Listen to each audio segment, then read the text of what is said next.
자, 교과서 78쪽입니다. 78쪽 아는 문장.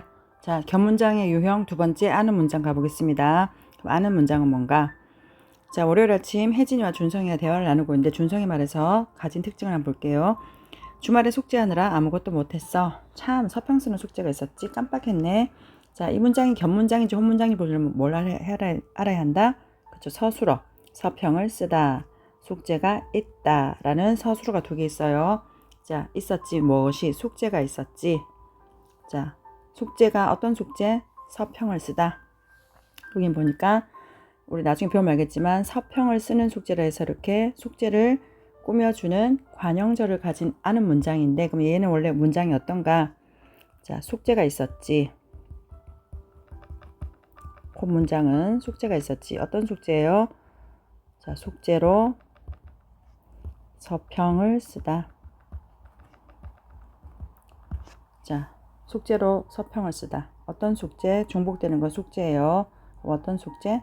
서평을 쓰는 숙제가 있었지 하면서 문장이 숙제로 서평을 쓰다. 이것이 숙제가 있었지 문장 속으로 쏙 들어가는 안긴 문장이 됩니다. 안긴 문장이 되면서 서평 쓰는 숙제라 하는 되게 뒤에 체언을 한정 지어주고 꾸며주는 관형절을 가진 아는 문장이 돼요. 그러면 한번 다시 보겠습니다. 자, 아는 문장은 뭐고 안긴 문장은 뭔가? 자, 아는 문장의 밑줄 친 부분처럼 자, 다른 문장 안에서 하나의 문장 성분처럼 쓰이는 문장은 우리는 안긴 문장이라고 합니다. 이 말이 뭐냐? 자, 문장이 있는데 얘는 주어, 서술어가 있어요. 그런데 이 속에 또 뭐가 있냐면 다른 문장 안에서 하나의 문장 성분처럼 쏙 들어가서 쓰이는 이 문장을 뭐라면 우리는 안긴 문장이라고 합니다. 그 다음에 이 밖에 있는 문장은 그것을 안고 있는 아는 문장. 아는 문장. 자, 안긴 문장은 여기 보세요. 안긴 문장은 주어와 서술어를 가진 절의 형태다. 그 다음에 절의 형태로 아는 문장 속에 포함된다. 자, 안긴 문장도 반드시 어떻게 돼 있다? 주어와 서술의 형태로서 이것을 우리는 문장 또는 절이랍니다. 자, 절의 형태인데 이 절은 명사절, 관형절, 부사절, 서술절, 인용절로 나눌 수 있다. 자, 이 절은 5가지로 나눌 수 있다라고 했어요. 명사, 관형, 부사, 그다음에 서술, 인용절 이렇게 5가지 나눌 수 있습니다. 그런데 이 안긴 문장은 봤더니 아는 문장 속에서 어떤 기능, 하나의 어떤 문장 성분의 기능을 담당한다 그랬어요. 문장 성분처럼 쓰인다라고 했습니다. 그럼 잘 들어보세요. 자, 아는 문장은 이 한 문장이 다른 문장을, 그치? 한 문장이 다른 문장을 하나의 문장 성분처럼 안고 있는 문장. 자, 다른 문장을 문장 성분처럼 안고 있는 문장을 우리는 아는 문장이라고 하고, 요 속에 들어가 있는 안긴 문장은 어떻다? 하나의 문장 성분처럼 쓰이는 문장이죠. 그리고 이 안긴 문장도 주어, 서술 형태를 띠고 있다. 절의 형태다. 그 다음에 이 안긴 문장은 절은 5가지로 나눌 수 있다는 거 반드시 기억해 주기 바랍니다. 그러면 자, 문장 성분 잠깐 얘기하고 갈게요. 자, 여러분들이 문장 성분이란 거 배웠을 텐데, 자, 문장 성분.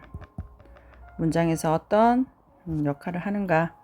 자, 제일 먼저 문장에서 가장 몸이 되는 역할을 하는 문장 성분으로는 우리 보통 이건 주성분이라는데, 자, 주성분에는 뭐가 있냐면 주성분으로 올 수 있는 품사는 명사, 사물의 이름, 그 다음에 대신 이름 붙여주는 대명사, 대신하여 해주는 거, 그 다음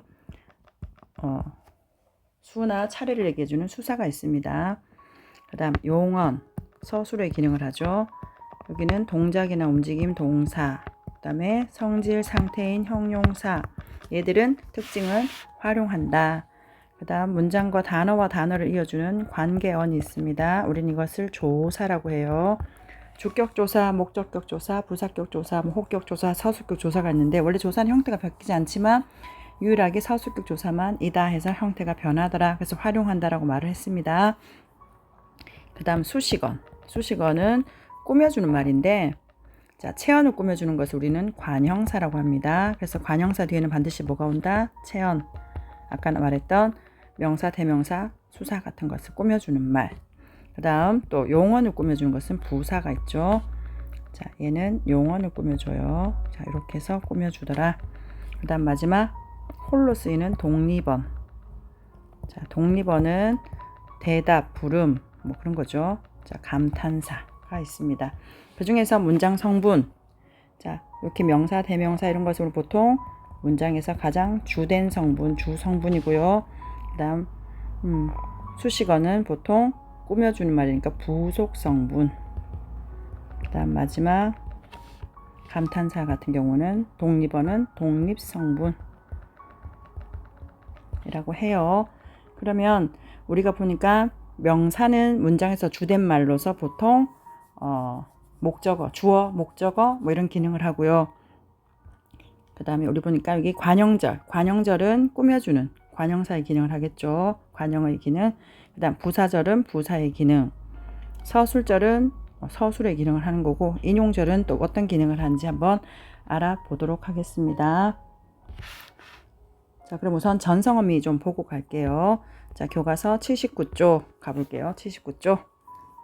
페이지 79쪽에 있는 이끌기 가볼게요. 자, 명사절, 관형절, 부사절을 가진 않은 문장을 만들 때는 반드시 뭘 붙인다? 자, 여기 보니까 중요한 거 전성어미를 붙인다. 자, 전성어미. 그럼 전성어미가 뭔가 봤더니 전성어미는 용언의 어간에 붙어가지고 용언이 다른 품사의 기능을 할 수 있도록 만들어주는 어미를 우리는 전성어미라 합니다. 전성어미. 자, 우리가 어미를 지난 시간에 용언에서 어간 어미를 배웠어요. 자, 잠시 한번 다시 짚어보도록 하겠습니다. 기억을 되살리세요. 자, 우리가 활용하는 말 용언을 배웠습니다. 용언은 문장에서 풀이해주는 말이니까 서술어 기능을 해요. 서술어 기능을 하는 말 중에서 우리는 동작이나 작용을 나타내는 동사, 그 다음에 성질, 상태를 나타내는 형용사가 있는데 대표적인 예로 선생님이 동사는 먹다를 들어줬습니다. 먹다, 먹는 동작. 형용사, 성질 상태인 예쁘다를 들어줬어요. 그러면 이 중에서 먹다, 먹고, 먹으니, 먹으면, 형용사 예쁘다, 예쁘고, 예쁘니, 예쁘지만 이렇게 예를 들어줬죠. 자, 이 중에서 이렇게 먹다, 그 다음에 예쁘다처럼 앞에 먹, 형태가 변하지 않는 부분은 말의 줄기, 어간, 뒤에 형태가 바뀌는 것은 말의 꼬리, 어미라고 했습니다. 예쁘도 마찬가지죠. 예쁘는 안 바뀌니까 얘도 어간, 그 다음에 뒤에는 어미. 그 중에서 먹다 하면 뭐다? 문장을 끝맺어주는 종결 어미. 예쁘다도 마찬가지로 끝맺어주니까 종결 어미라 부릅니다. 그러면 먹고, 먹으니, 먹으면 얘는 뭐예요? 문장을 계속 먹고, 이걸 먹고, 이걸 먹으니, 이걸 먹으면 쭉 말할 수 있는 것은 연결시켜주니까 얘는 연결어미. 우리가 이어진 문장 만들 때 연결어미를 썼어요. 여기도 마찬가지예요. 이런 것은 연결어미랍니다. 근데 지금 배울 것은 뭐냐? 자, 전성어미를 배우고자 합니다. 그럼 전성어미 잘 들으세요. 어미 중에서는 전성어미라는 것이 있는데, 자, 전성어미는 성질을 전환, 바꿔주는 어미가 전성어미입니다.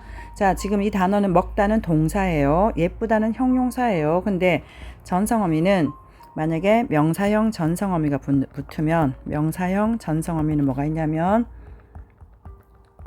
미음 또는 또는 기가 붙으면 이게 명사가 됩니다. 먹다가 먹음, 먹기가 되면 명사형으로 바뀌는 거예요. 명사로 종결한 겁니다. 그 다음 예쁘다도 예쁨, 예쁘기 해버리면 명사로 문장을 마치는 거예요.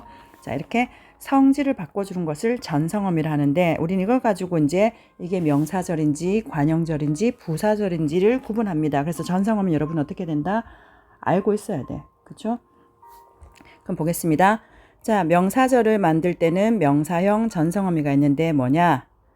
미음 또는 또는 기. 이게 명사형 전성어미예요. 외우세요. 관형절을 만들 때는 관형사형 전성어미를 붙이는데 얘는 뭐다? 과거인 니은, 현재 는, 미래 리을, 그 다음에 회상인 던이 있습니다. 자, 부사절일 때도 부사형 전성어미를 붙여요. 보니까 개, 도로, 서, 그 다음에 부사형 접사인 이도 붙입니다. 이렇게 붙이면 얘는 부사절이 돼요. 다음 인용절 볼게요. 인용절을 만들 때도 인용절도 두 가지가 있습니다. 자, 직접 인용과 간접 인용이 있어요. 자, 직접 인용의 특징은 뭐다? 자, 인용은 사람 말을 옮기는데, 자, 직접 인용 보세요. 직접 인용은 그 사람 말을 옮길 때 어떻게 한다? 따옴표를 쓰고 조사 라고를 붙이고, 간접 인용은 어떻게 한다? 자, 그 사람 말을 붙이지만 따옴표는 안 써요. 그리고 조사는 고만 붙이면 간접 인용이 됩니다. 자, 따옴표 붙이고 조사 라고를 붙이면 뭐다? 직접 인용. 간접 인용은 조사 고만 붙이더라. 반드시 기억하기 바랍니다. 이제 적용해서 다음 시간에 계속 풀어보도록 하겠습니다.